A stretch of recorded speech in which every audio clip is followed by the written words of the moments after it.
మీరు నేను మాట్లాడే మాటలకి నవ్వుతున్నారు, కానీ నా మనసుకు ఆన్సర్ ఇవ్వడం లేదు. మీరు అలా ఆన్సర్ ఇవ్వకపోతే నా ప్రేమ బఫరింగ్లో పడిపోతుంది. కొంచెం ఆ బఫరింగ్ ఆపేయచ్చు కదా. నీ మాటలు బఫరింగ్ రాకుండా రాణిస్తున్నా, అస్సరిపోదా? అయ్యయ్యో, అలా అంటే ఎలా అండి? ఇప్పుడు మీకు ఎలా చెప్పాలి? ఇప్పుడు అందరికి ఇష్టమైన పవన్ కళ్యాణ్ గారి సినిమా ఇంకో 3 రోజులు రిలీజ్ అని తెలిసిన తర్వాత ఖచ్చితంగా టికెట్లు కావాలనుకుంటాం. అలానే నీ మీద ప్రేమ కూడా, లైక్ ప్రీ రిలీజ్ హైప్ లాంటిది. ప్రీ రిలీజ్ హైప్తో వచ్చి ఫ్లాప్ అయిన సినిమాలు కూడా చూశాను. సినిమా ఫ్లాప్ అయినా హీరోయిన్ చేంజ్ అవ్వదు కదా. అబ్బో, ఒక విషయం, ఇప్పుడే యాక్సెప్ట్ చేసామని చెప్పడం లేదు.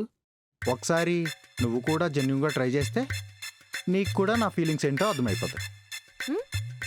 నువ్వు నన్ను ఇంప్రెస్ చేయడానికి ట్రై చేస్తున్నావా, ఇంప్రెస్ అయ్యానని కన్విన్స్ చేస్తున్నావా? సెకండ్ వన్, ఎందుకంటే నువ్వు ఇంప్రెస్ అయ్యాకే కన్ఫ్యూజ్ అవ్వడం స్టార్ట్ అయింది. నువ్వు లవ్నే కన్విన్స్ చేద్దాం అనుకుంటున్నావా?